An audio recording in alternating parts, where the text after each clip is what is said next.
I'm happy to inform you that INF Network Solution just launched a course on train quarters titled How to Get More Customers for Your Business Using Data Science. So this course will help business owners, anyone in marketing, sales, or tasked with the assignment of increasing customer base of their business. Yeah, it will help them to do so using the intelligence gotten from data science. So to find out more about this course or register or even reserve a spot, you can visit inf.trainquarters.com or call 081 8008 3821. So we are welcome to the part 2 of how to forecast sales or demand and know the effect of an event on your business. As a form of recap, in the first part, we introduced forecasting, particularly descriptive modeling, predictive modeling, and we looked at a practical problem using the linear trend forecasting. So in this part, we'll conclude by looking at examples on how to forecast using exponential trend, polynomial trend, and then we'll also look at simple smoothing methods for forecasting, such as moving average. So let's look at forecasting using the exponential trend. So just like in part 1 that we used Excel for the practical, we're going to use Excel for this practical too. So in order to do that, there are 2 approaches. That's to forecast using exponential trend, okay? If you require exact polynomial trend, values, you could plot the trend line and then use the regression equation to calculate them. The second approach is to use the growth function. So, well, this is better in the sense that if data values change, there's no need to recalculate the trend values. So for the growth function, it takes in the following arguments. First of all, a reference to the dependent values, then a reference to the independent values, and also a reference to the new independent values that you plan to get. So the default is an array 1, 2, 3, and then where n is the number of known y's. We'll talk about that later when we are doing the practical. So, and then finally, we have a constant, okay, a constant argument that determines the value of b. That's the constant in the regression equation. So that's applied by default. So we'll just see this in the practical section. And that's what I just explained now can be seen from this Excel snapshot. So this is the first argument, second argument, and third argument. And without the fourth one, which is like the constant by default, you can easily, calculate, do the forecasting using exponential trend. So we'll move on to using polynomial trend for forecast. So just like we talked about in the part 1, so this so when the best fit trend line is a polynomial curve, this equation, helps us to capture that. So why is the dependent variable? Then x is the independent variable. And if you look at the equation, b and mn all through to m1, they are constants. That's to calculate the dependent variable, we are going to be using the trend function. So we'll move on. What does a trend function look like? It looks like this, and it takes its own argument, just like I explained for the other ones. That's the known y, known x, and then the order of the polynomial, then the ranges of values that you want to calculate, that's the new x, and then the constant. So we will see this, how this works out in the practical section. So we'll quickly move to the smoothing methods. we just talk about them and then we'll now do everything together in the practical part. So for the smoothing methods, we are looking at moving average. So moving average is a simple smoother. So it consists of averaging values across a window of consecutive periods, thereby generating a series of averages. And one good advantage of this moving average is that it will work even with data that has no seasonality or trend, okay? Unlike the regression that captures seasonality and trend. So a moving average with a window width W means that averaging across each set of W consecutive values where W is determined by the user. So in general, we have about two types. So we have the centered moving average and the trailing moving average. So let's talk about the centered and trailing moving averages. So for the centered moving average, it is powerful for visualizing trends and that's because the averaging operation can suppress seasonality and noise, thereby making the trend more visible. So and then for the other one, that's the trailing moving average, is particularly useful for forecasting. And of course, the difference between the two can be seen, in this diagram. So the difference is usually revealed in terms of the window's location on the series. So if you look at this diagram, for example, you will see that for the centered gas moving average, if we have a window width of 5, okay, this is the time point that is in the middle, and then we have 2 to the back, 2 to the front, so it's right there at the center. But if we have for the trailing, we have this time point right here where my mouse is, you will see that all the other points, 4 points, will fall behind it. So for the centered moving average, that's using it for visualization, it's captured by this formula, okay? And like we said, for this formula now, if our window width is 5, okay, so our window width is 5, we can see that this will be the first point, this will be the second, third, fourth, and fifth. So we can see, since it's the center, we can see YT right there in the middle, 2 to this side, 2 to this side. So 1, 2 to this side. You can follow the direction of my mouse. 1, 2 to this side. The time point is right there in the middle, and then 1, 2, to this side. So if t is equals to 3, for example, that means averaging the values of the series at a time point 1, 2, 3, 4, 5, okay, and 3 being in the middle right there. So 2 here and 2 here. But if our time point is 4, like we have here, 4, we can see 2 here and 2 here, and so on and so forth. So choosing the window width. So, well, choosing the window width in seasonal series is straightforward because the goal is to suppress seasonality for better visualizing the trend. So the default choice should be the length of the seasonal cycle.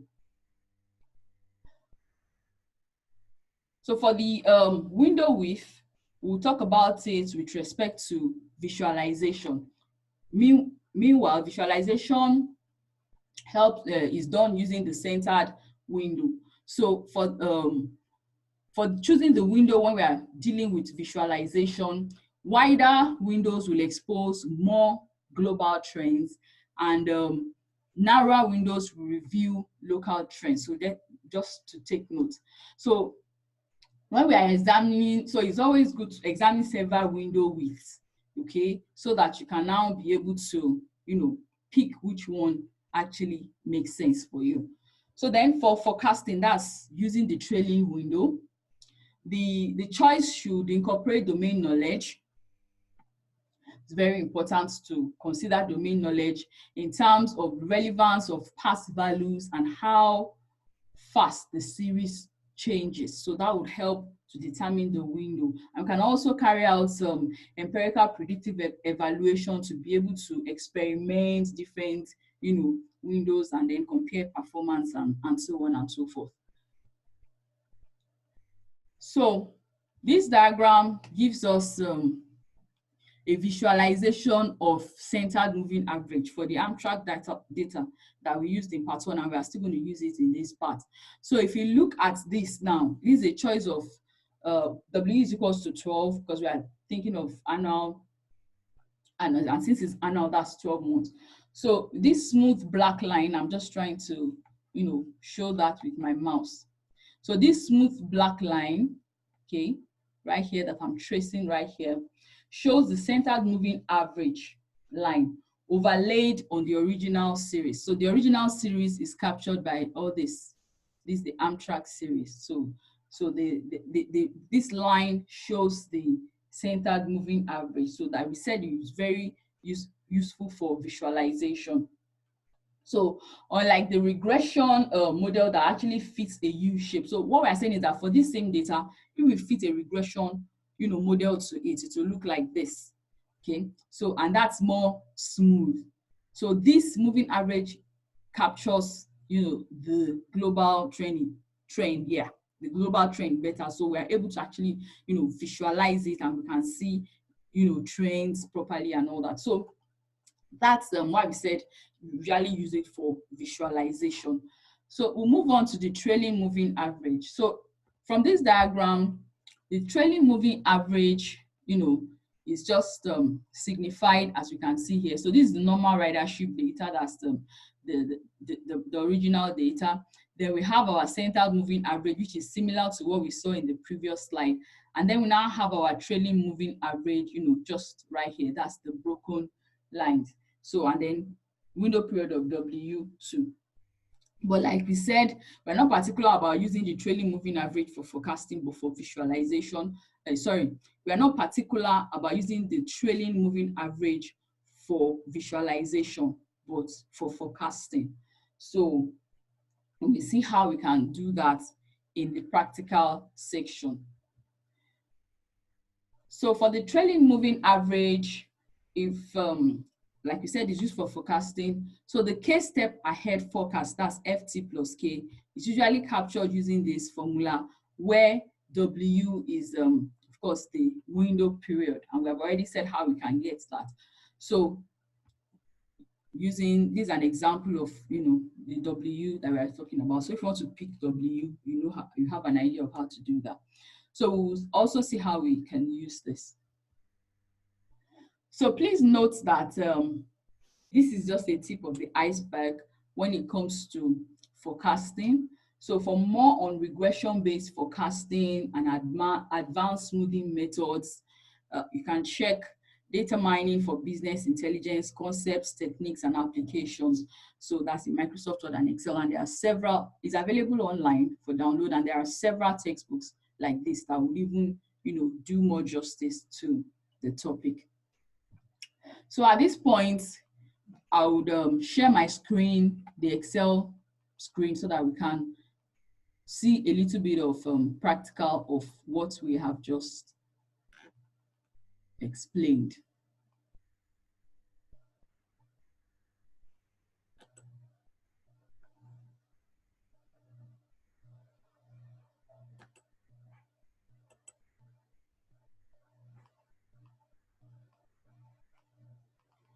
So this is the Excel screen for, that's the Excel file that we're going to be using for the practical part. So we just, in this section, we just try and demonstrate those concepts or techniques very quickly.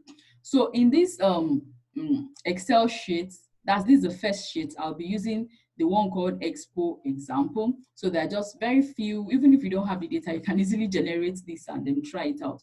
So we are going to use this data for the exponential trend forecasting. So the very first thing to do is to even plot the graph. So I'm just going to insert right here and insert the line graph. So we have something like this. So this helps us to see what is going on. So the curved line through the points, yes. So this is a curved line. So if we have plotted the graph, we have not put the exponential trend. So this is what the graph actually looks like. So now to be able to attach the exponential trend line that we're going to be using, to do the forecast and all that, you can easily come here and come to trend and click on this. So we'll click on exponential. So we are interested in the unit sales, so we can pick that. So you can see that that exponential trend line has appeared. So to be able to see the equation, we can, so we can be able to see the equation. You can just click on more options, just like I did just now. So it's the exponential that we want. So the linear came by default. I just changed it to exponential. So it's back on the exponential trend line now. So now we can display the equation so that we actually see what's going on there. So we can see the equation right here.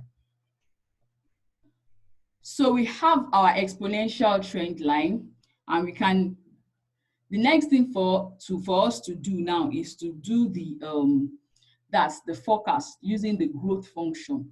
So in order to do that, very easy, I'm just going to put my mouse where I want my results to begin, and I put equal to, and I type growth, which is the function that we will use. Then I open my brackets, and the next thing I want to type now is, like, you can see that Excel has even given us what exactly is expecting as inputs to this function. So I'm going to supply the known y, which is actually this section. So this one, this is the y, this is the dependent variable that we want to calculate. So I'll just put, that will be B2, semicolon, and B19, he ends at 19 right there. And I'll put my comma, and I'll put my A2,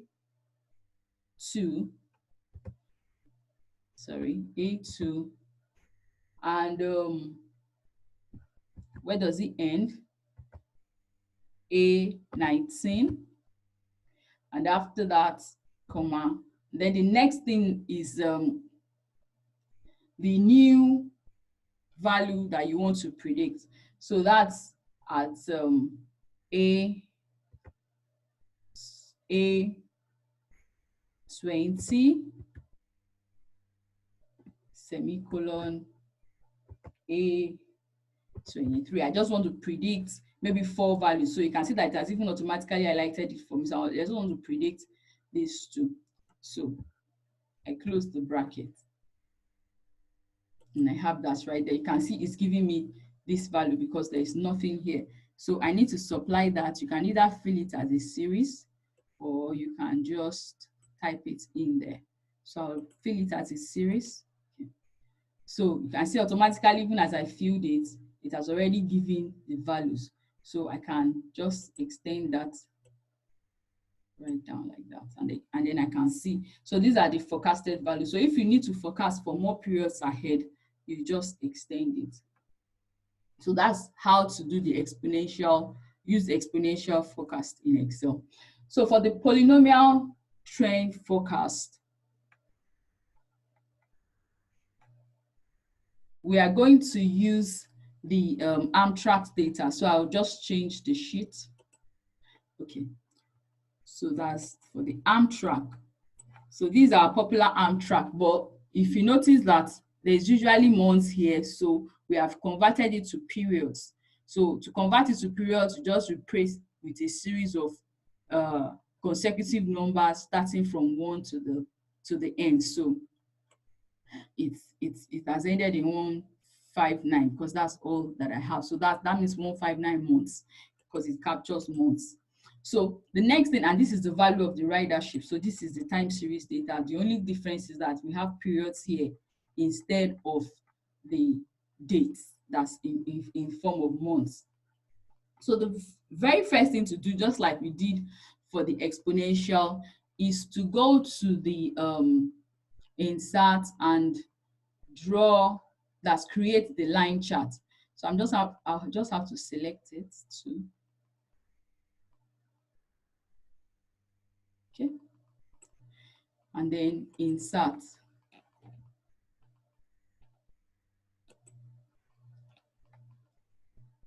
So I have the line right there. Just make it a little bit bigger. So we have the line right here. So we want to attach the polynomial trend line to it. So we can actually even go through here.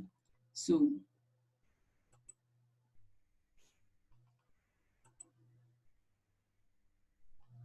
we're interested in attaching it to the ridership. So we have it right there, but let's sorry.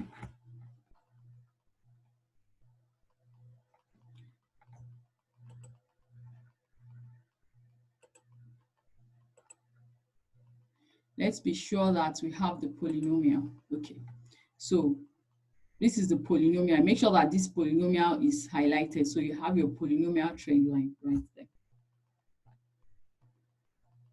So to forecast using the polynomial trend line, we just do the same thing that we did using the trend function that we did for the exponential, but this time let's use the trend function. So to do that, we just say is equal to, maybe this time around, let's just fill this series up before. Okay. So I'll just fill up to 164 and fill it as a series.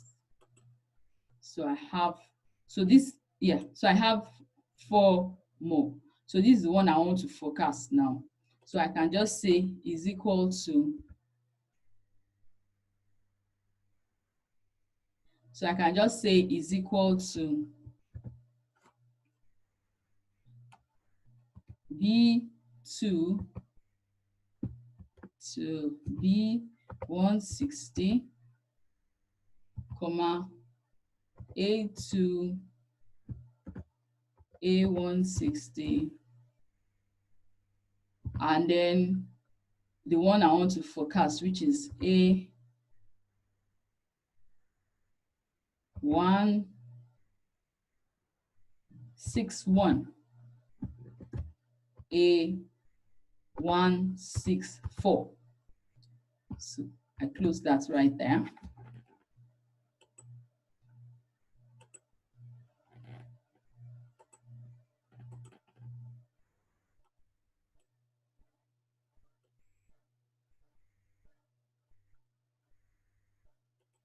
Let's do that again. V2, sorry, trend B2, B160,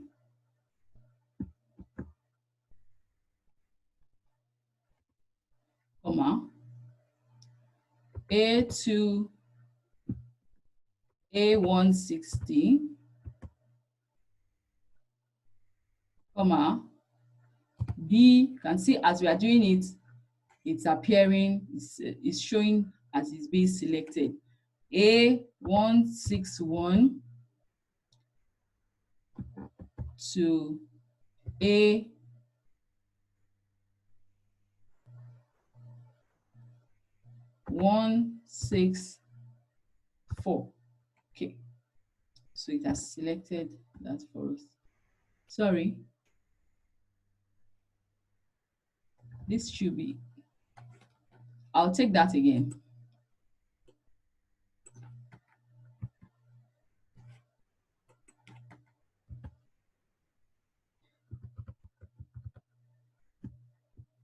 Trend B160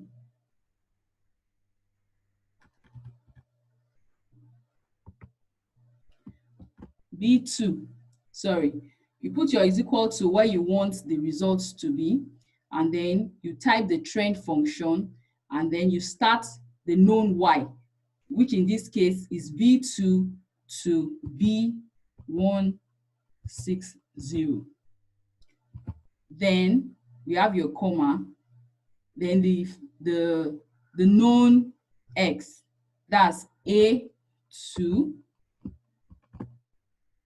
A160. Then you put your comma again. Then the new ones you want to predict, that's new X. So that would be new X will now be A161. A164. Okay, so we got it right this time. And then we can close our bracket. So it should give us the value right there. Okay, so we have the value, and then we can extend it. And then we have our predictions. So we move on to the practical for the moving average in Excel. So I'm going to use the same Amtrak data in the third sheet. So in order to do that, we first of all need to prepare our data. So we need to create, this time around, I'm going to create the period. So this is the same thing as the month. So the period is created from this month. So we have, let it start from 1, right down to the end of the data. Okay. And fill it as a series. So we have it right there up to 159. And then we also need a column for our results. Let's call it results or moving average. Yeah, moving average results. Results MA. Let's call it results MA. Okay, but to start the moving average, we first of all need to bring out our data analysis pack. Provided if you have been using it before, it will be there on the data tab. Right here. But if not, just follow the following steps. You go to your file, and then you go to options. So this dialog box that appears, you click on add in, then you see something like this. So under this manage, you select Excel add-in if it's not the one selected before, and you click on go. As soon as you do that, you see your analysis, you see this here, dialog box, and then you click analysis pack, okay, and then your analysis pack appears. So I'm not going to click it because I already have it. So, but by the time you click it, you should have your analysis pack. So back to bringing out the analysis pack if you already have it. So we have it right here. So the analysis pack, that's the analysis interface, has come out, and then we can use it for our moving average. So to use it for the moving average, very simple, very, very simple. Make sure that you click on moving average here, and then you click on OK. All right, so I'm just going to delete this and start over. So you see your moving average.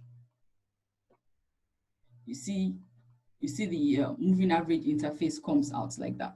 So the next thing is, now you just follow the instruction, that is here. I just removed this because by default your own might not have all this. So this is just very plain. So we start together. So I can put my mouse here. Once I put my mouse here, I can now go and select whatever I need to select. So first of all, I'm going to select the input range. Okay, so that's the known Y's. So I'll start, in order to do that, I'll start from here, right here to the end.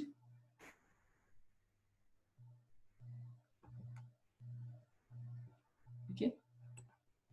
And it has selected it right there. So make sure that since I picked the label, that's the title of the column, I'm just going to click this right here. And then this is where you set your Windows period. So we are looking at annual seasonality. So we are looking at window period of 12 months. So depending on your own window period. Then the next thing for you to do is to select the output range. So for the output range, that's where you want the results to be displayed. So for the output range, I'm going to select this result part.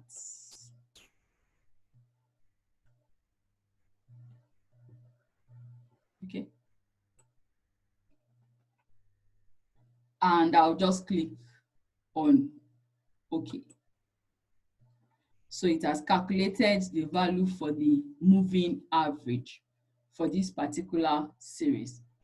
So when you use the moving average tool in Excel, the few values in the column that's in this particular results column will be NA, just like you have here, okay?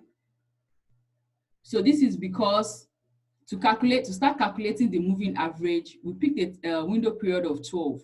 So it needs, since we're using the trailing moving average, it needs the values, 12 values before that time to be able to calculate. And since it's not available, because this is where our data started from, and we don't have data before this time, 12 values. So that means it cannot calculate all these values, but it can start calculating from here.